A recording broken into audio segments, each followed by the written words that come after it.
Hi, everybody, and welcome to Backstage. We are doing this in April of 2021. I don't know when you people will be looking at it, or maybe another generation looking at it, but we're just coming out of the pandemic. And so schools are coming to an end and hoping that next year everybody will be back and will be sort of normal. We have a special guest today. We always have special guests.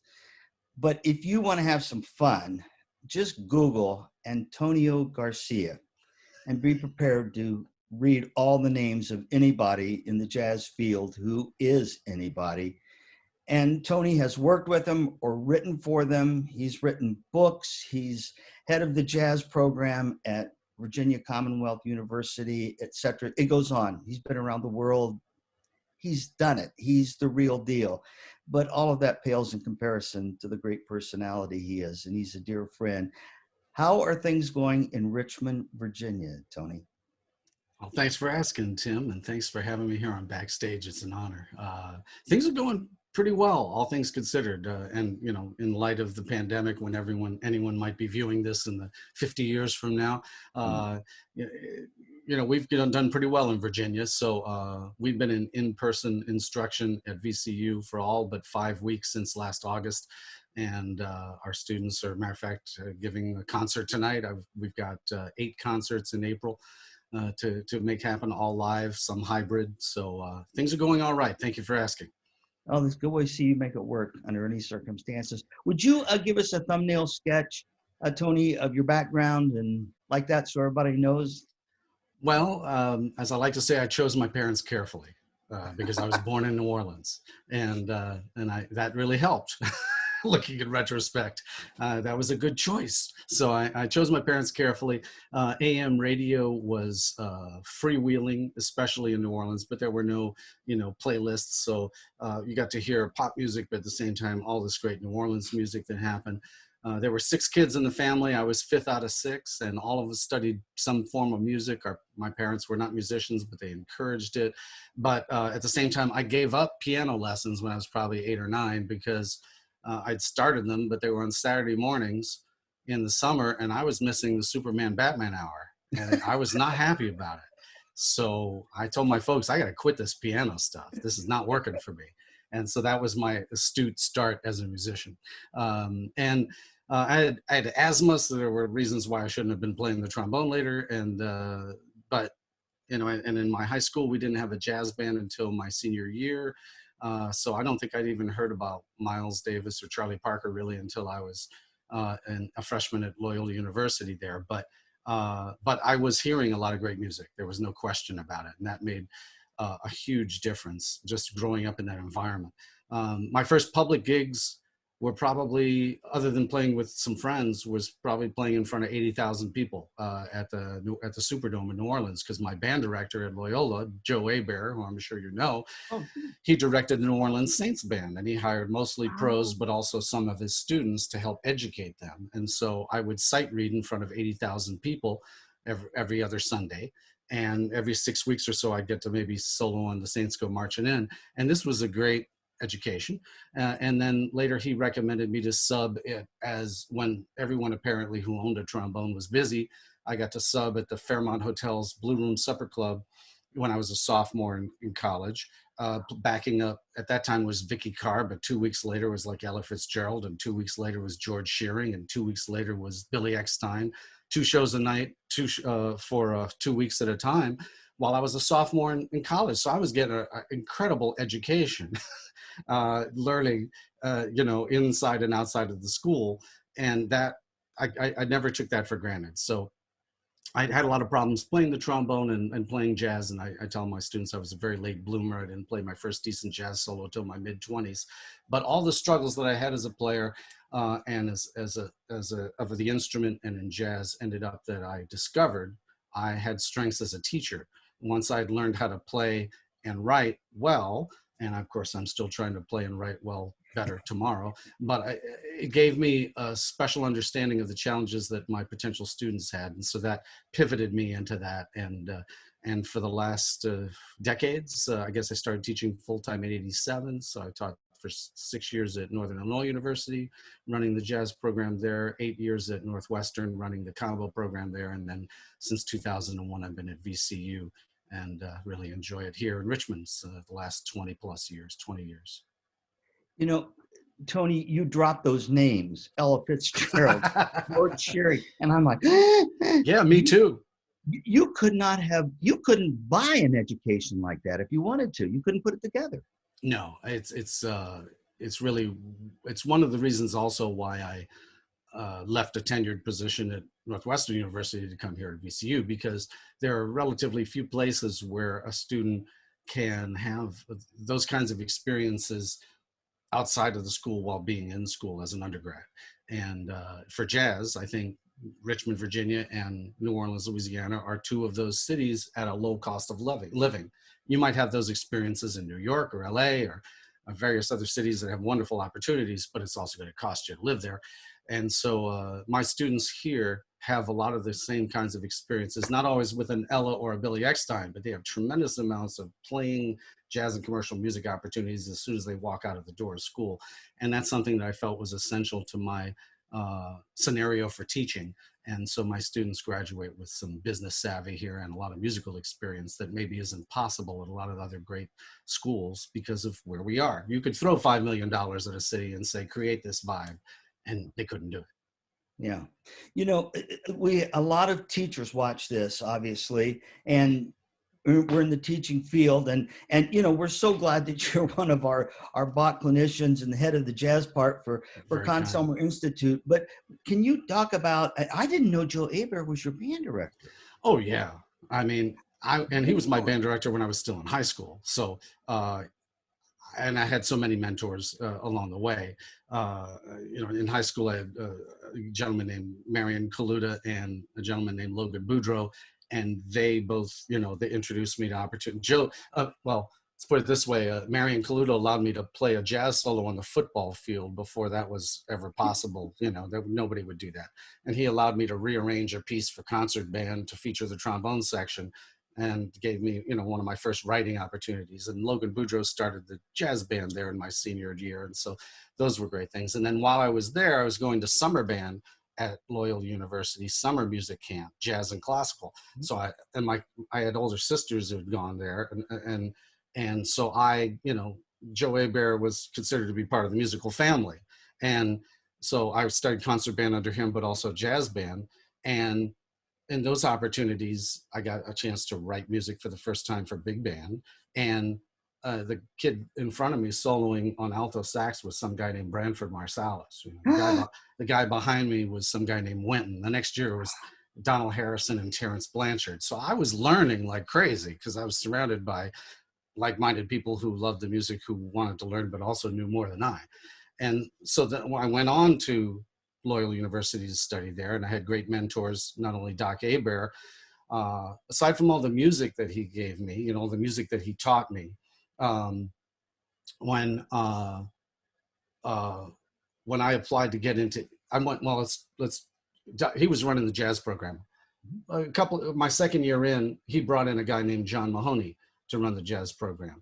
And you may have met John. And John is a trombonist, pianist, vocalist, educator. So that sounds familiar. I mean, that's really my bailiwick. So John obviously influenced me. And besides all the teaching that they did, John was the person who recognized when I was graduated, he said, you know, I can't really recommend you at this point as a graduate school jazz player, which was true because I wasn't really that developed at that time as a jazz player. I said, but I think I can recommend you as a writer. And I never thought of that. And that changed my life. And I applied to Eastman and they didn't take me, which was a good decision at that time. And I had a gig that night with Doc Aber playing with a society band, a Jubilation, a great rock pop band. And he was playing bass. And I told him on the break, I said, I got my rejection letter from Eastman. And he said, well, how about this? How about you come back to Loyola for an extra year, low cost. You play in our ensembles. In return, write for us, write everything you can write. And we'll play it. If it's good enough, we'll record it and all that. That changed my life too. So John and Joe changed my life way beyond the curriculum. And then I went on to Eastman and had those mentors, Ray Wright and Bill Dobbins, wonderful things there. Again, constant elevation from my mentors way beyond just teaching the notes and the music. So I'm blessed, but it also motivates me, of course, to high power give back to my students, because I stand on the shoulders of folks who rescued my sorry butt and made things happen. Well, in fact, I was talking to a group of college kids last night, and I said, relationships are such an important part of our profession. And of course, you just affirmed that and confirmed that. And to all the directors out there, I'm not sure sometimes they realize how powerful their words are. Because in this case, had you not played that job that night, you might not have gone back to Loyola, and Oh then yeah, totally. And relationships, I teach music business here as also, and I tell the students at the start, I said, you're going to have 15 guest lecturers this semester besides me. And I guarantee you that at least 11 out of the 15 are going to mention relationships as being the most important thing for you, for your career. And, if you want to if you're going to pay a plumber $60 an hour to come fix stuff in your house, you're certainly going to lean towards the one that you can get along with, who makes you feel like at least it was worth the time and the money, and you weren't getting savaged throughout about, the whole plumbing problem and people traipsing through your house or whatever. It's relationships. And so it's critical in the music industry as well as any industry. And I also say to my students, I believe firmly we get into music because of the music, how it makes us feel, but we stay in the music because of the people we meet and the vibe. Because if we all played great music but could only play with lousy people, we'd all quit within a month. There's no way we would sit next to each other and play great music with lousy people over and over and over again. There's something about that magnet of music that draws personalities and relationships that largely, not always, but mostly, really uplifts us. And so the relationships that we form are critical for our industry, for our career, for our lives, in ways that we can't, expect. Certainly band directors have been documented in many studies, band and orchestra directors over and over again, choral directors as well, about being an anchor for their students in high schools and middle schools way beyond music. That often it's the reason why they show up to school, the students show up to school, is because of music class and the relationship that they have with their director. So we can't take it for granted. Well, the number of bands you've played with, ditto. The breakup of the band is rarely about music. Oh yeah, right. Personalities, right? Agreed. And so that, again, the whole communication skill, et cetera, et cetera. I know that a lot of people are going to watch this immediately, Tony. What are your thoughts about the whole COVID climate and how they should deal with it, and with the kids coming back, et cetera? Well, of course, we all hope for just getting back to normal and having it be better than normal. Certainly few of us will take it for granted when things are back to normal, and that'll make it better.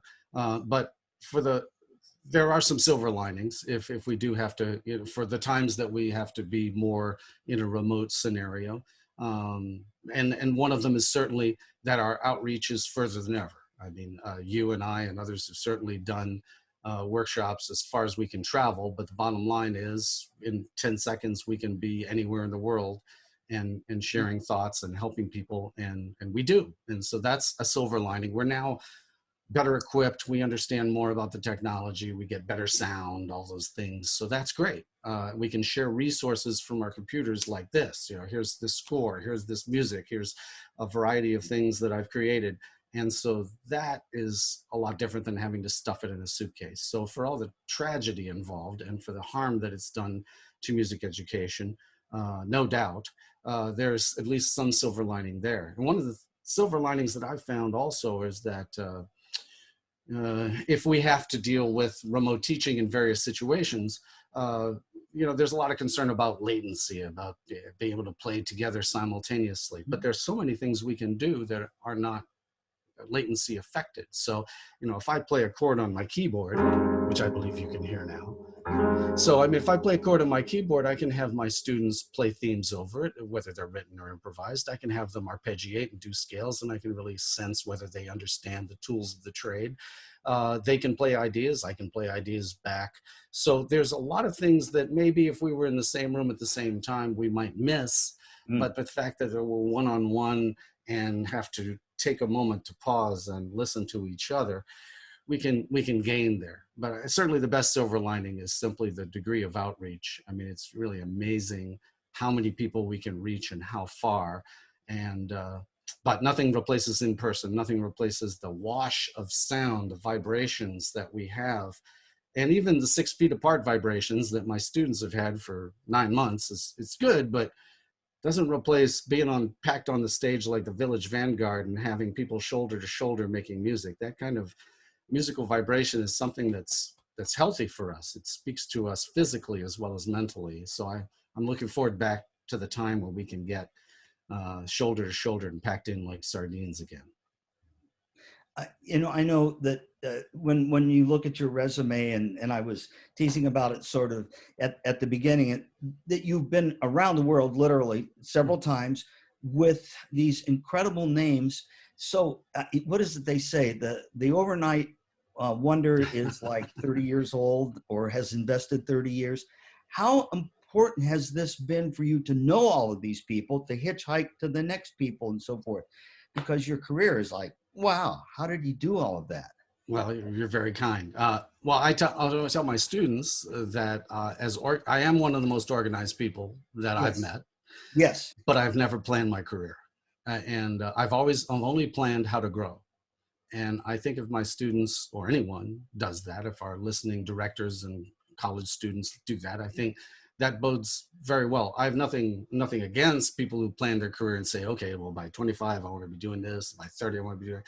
But if I had tried that, I would have failed miserably at any of those benchmarks. It never happens when I want to happen. What I do is I do my best work. I see what doors it opens. I go through the best door available. I do my best work. I see what doors it opens. I do best work that I can. It opens certain doors. I go through the best door available. I rinse and repeat and do the same thing. And that's been my entire career. And so there are most of the things that have meant most in my career are things that were not available to me when I wanted them, or I was either turned down or couldn't even have tried. I mean, one of the great benchmarks of my career was becoming editor of the IJE Jazz Education Journal. But when they first approached me about potential interest, I was too busy to take it. But about a year later, they hadn't filled the position and I was more available. I wanted to get into Eastman, but like I said, the first time they didn't take me. But the second time I got in, I was far more prepared and ready to take full advantage of it. The first time the first teaching position I got, Northern Illinois University. Well, I didn't get that the first time it came up. I got that the second time it came up a year later. These are just, it's just part of life. And so I tell my students that no never means no in your career. No means not yet, or maybe not with these folks, or maybe you have to get better or whatever. But the only time it means no for your career is when you decide it means no and it's time for you to move on from some branch to some other branch. But it never means no. I have a specialty, I believe, in my career of making a list of the things that I have been denied in my career. And part of them are over here on this board over here. And I make that list. And every now and then, every few years, I go back to it and I see, have the people in charge moved on? Have I gotten better? Am I more informed? Maybe I should look at this again, because, I get these things, they happen 25 years later sometimes. Some things just happen 6 months later, but 25 years later, like, that's an excellent idea. I'm glad you thought of that. I think we should do that. So, no never means no. And that's great wisdom, because the only way you can fail is to quit. Yeah, I mean, absolutely. you And my game. my father and mother, who were very wise people. My father put a quote, said something that I quote on my website. He said, "There's a difference between stress and distress." Told me this when I was a teenager. He said, if you want to grow, you're going to have stress. Growing is going places you haven't gone before with yourself, your life, your vision, your knowledge. And you're going to have stress because you don't know what the heck you're doing. You're growing. Distress, that's different. Distress is things are going wrong. Somebody's getting hurt. Things need to change. We got to fix this. This is bad news. That's distress. You should limit distress as much as possible in your life. Said, but stress, said, doesn't bother me. Doesn't bother me either. I mean, I could choose on a moment's decision. At some points I will say, oh, I need to divest this. I need to slow this down. I need to do less of this or whatever. But I enjoy the stress that comes from having to grow and do a lot of challenging things, and sometimes at the same time. I like that. Distress, I'm not interested in. I want to limit that. I want to eliminate that as much as possible. But I tell my students, like, if you want to do wonderful things and grow to do things you didn't do yesterday, you're going to have a lot of stress. If you like that level of tension, you'll probably be a career musician just fine. But if you don't like that, you probably shouldn't be a career musician, because you only want to do things that are comfortable. And my life has been a journey of learning how to be comfortable with the uncomfortable, and I enjoy that. And that, yeah, that's great. Being uncomfortable with it. Yeah, that's great. Well, it's a jazz thing too. I mean, you can't possibly, you've played jazz drums, and so you can't possibly walk into a room of other people, and especially ones you don't know, to play music you don't know what's going to be, Right. and in front of people you've never met before, and a sound system that may or may not be there, or whatever else, and may or may not have had dinner, and make music unless you're comfortable with the uncomfortable. And jazz musicians revel in that. Yeah, yeah, they look forward to it. You Yeah. you said something a little bit ago, and I laughed out loud because it's so true. Literally one of the most organized people I know. How important, because our jazz community is kind of known for, well, didn't have it put all together, or we forgot it, or whatever. Right. Talk to me about how important organization is in everything you do. Well, it's important to me because that's how I'm wired. But I have to say that my biggest challenge as an educator is teaching folks who are not wired as I am. And I recognize that. So if I was to call myself, for instance, concrete sequential, which is one way of assessing what I do. It's like, here's a list. I got to do this. If I want to make this happen, that's going to go. And then there's Random Abstract, which is the title of an album by Branford Marsalis, who titled his album that way in reflection that he felt as the two brothers. He's Random Abstract, and Wynton Marsalis is Concrete Sequential. And so when that album came out, I started looking at this. It was decades ago. I'm like, what is this term? What's going on?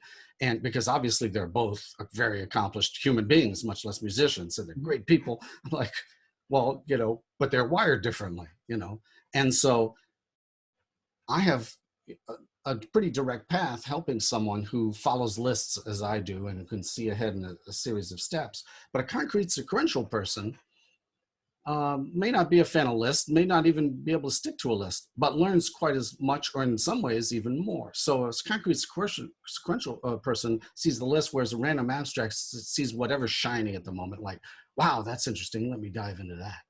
Wow, look at that. Wow, that's interesting. And so the plan falls by the wayside, yet the person learns maybe more about the bigger picture and the possibilities than the concrete sequential ever will, because the concrete sequential is going down the list, maybe has some blinders on, and unless a surprise happens, maybe doesn't get pulled to the side to see what else is out there. And I've had a lot of surprises, so I've been pulled to the side, but a random abstract person is always being pulled to the side. So I'm constantly trying to read and discover and talk to educators about how they work with random abstract students, because that is the biggest challenge of my career, bar none. I have students every year, at least every other year, who don't follow lists. It's not because they don't want to. It's just that's not how they're wired.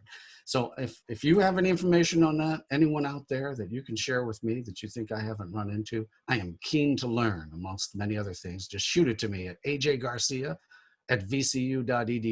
ajgarcia@vcu.edu, and hit me up, because the reason why I get to be so darn smart is because I learn from people who are smarter than I am. So I'm happy to soak up that information. But yeah, it's very helpful for me to be concrete sequential, but for other people, it doesn't do anything.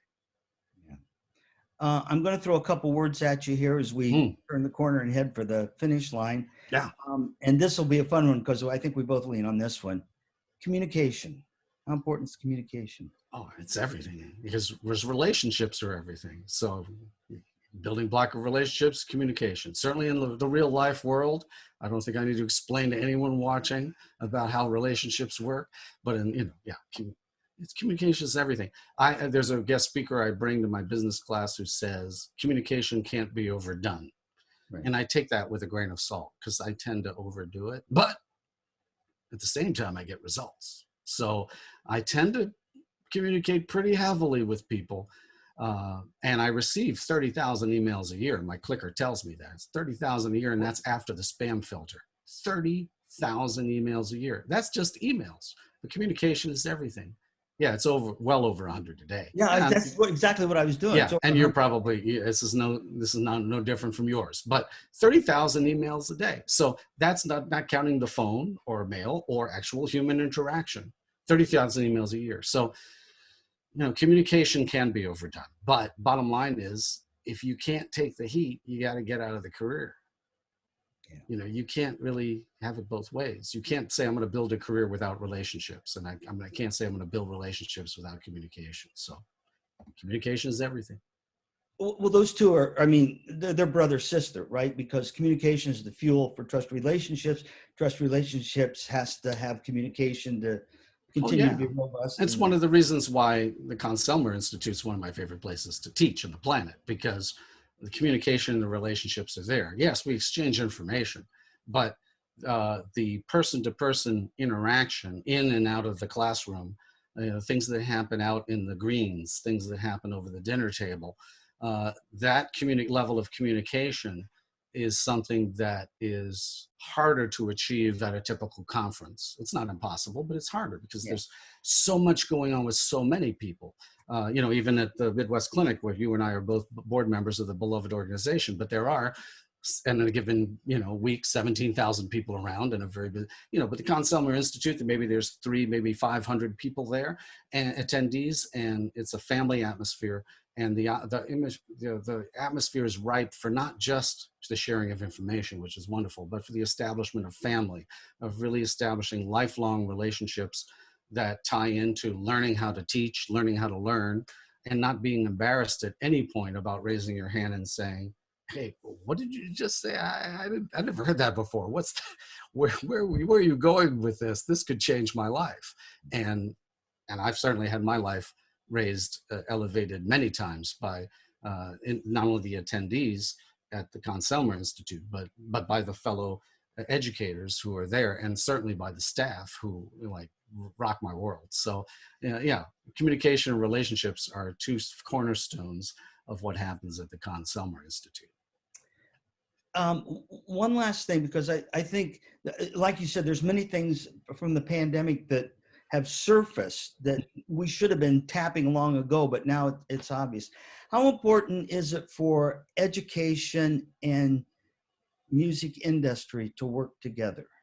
Oh yeah, hand in glove, boy, I tell you, those partnerships, make such a great difference. I mentioned the Conn-Selmer Institute as an example, and certainly I mentioned the Midwest Clinic as an example. The Midwest Clinic was formed, 75 years ago as a reading clinic, a partnership between educators and publishers of new music, and continues this day as being one of its primary missions is bringing new music out, as well as recent music out, as publications for band and orchestra directors. That kind of synergy makes things possible. And then just the idea of actual instruments. I was reflecting earlier this morning when I saw a picture from my past, and I thought it was a picture in my office of Ray Brown, the great bassist, playing a bass on stage with Mike Coker, a pianist now at Arizona faculty, but he was with me at Northwestern at the time, and I'm playing trombone, because we hosted Ray Brown at one point, and Ray is playing a student bass. Mm-hmm. And that student said afterwards, "I was going to sell that bass. I thought that bass was horrible." Like, Ray Brown sounded unbelievable, right? And we had hosted Max Roach, and Max Roach plays on the student drum set, makes it sound great. Louis Belson, the same thing. Could have, a great trumpeter like Doc Severinsen or pick up anything and make it sound good. But that's because they already know how they want to sound and how to create that sound as best possible. So there are very few hindrances, no matter what the instrument. But for someone growing on the instrument as starters, in middle school, high school especially, to have access to quality instruments affects everything about how they learn to play that instrument, because it's formative at that point. And there are obstacles. And if the instrument isn't really good, if not great, it's not going to be the same for that student learning that instrument. It's different than if a John Faddis picks up the instrument, and they're going to be able to make a great sound on anything. So the partnership between industry and music education has been great, not only for education as a whole in terms of things like conferences and Consumer Institute, but just in the sense of getting the instrument out. And if folks do go to the Consumer Institute, I hope they'll take advantage of the chance to go tour the factory and see where these instruments are made, and realize, as I had forgotten, and I've been a Consumer artist for many years, but playing the instruments since I think 1979.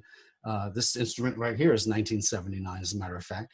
And but I had forgotten that it's all American made, and the only all American made instruments. And so it's a special time in our history, I think, for us to, as Americans also, if those of us, any of us watching happen to be Americans today watching, you think, yeah, well, maybe I should be checking that out. So when you go and you realize the family, literal family that's involved in the Consumer factory, as well as the figurative family of the Consumer staff putting it together, and you really get a chance to see that partnership and how it works for education. It's a life-changing thing. It certainly has changed my life between my tenor and my bass trombones.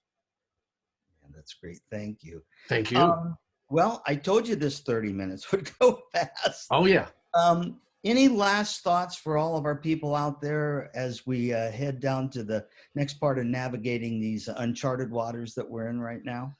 Well, it is uncharted. And I think for my own students, I've certainly noticed that as many stresses and anxieties as they've had previous years, it's only been compounded by not only the COVID crisis, but the racial strife that we're going through, and economic strife brought on by job losses in the family and health issues. I mean, so very often I find myself saying, certainly when I was in Zoom classes, but now even in person, I say, look, we made it to Thursday. Yeah. And at the end of class, say, let's make it to Friday. Yeah. I think it's important for us to sometimes we just got to look and say, this is an achievement. We have gotten through an entire day. And, maybe we took that for granted before, but we can't take that for granted anymore. There's too many obstacles for us to take it for granted. So we should celebrate every darn day and say, look, we made it to today.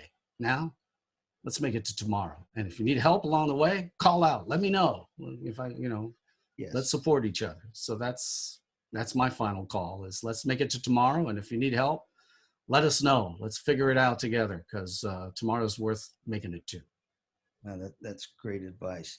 A yes, no question, and then I'll let you go. Will you come back and do this again with us? Oh, you're very kind. I'd be honored. I'm off the charts honored to be part of Backstage this time, and always proud to be a Consumer clinician and to have an affiliation with the great family at Consumer, and especially with my good friend, Dr. Tim. So thank you so much for having me. I'm honored. Well, echoed times infinity back to you. Please, excuse me, tell Mary I said hi. I will. I love you, pal. You are the best. And for everybody out there, any opportunity you can get in your life to bump in to Tony Garcia, you will have a friend for life. That's the first thing. And secondly, it makes the Library of Congress look like a beginning book. You have so much information to share. Thank you, Tim. Thanks. Yeah. And Tony's going to come back and see us. Thanks to all of you for being here on Backstage. We'll see you next time. In the meantime, let the music begin. All right. Thanks. Bye-bye.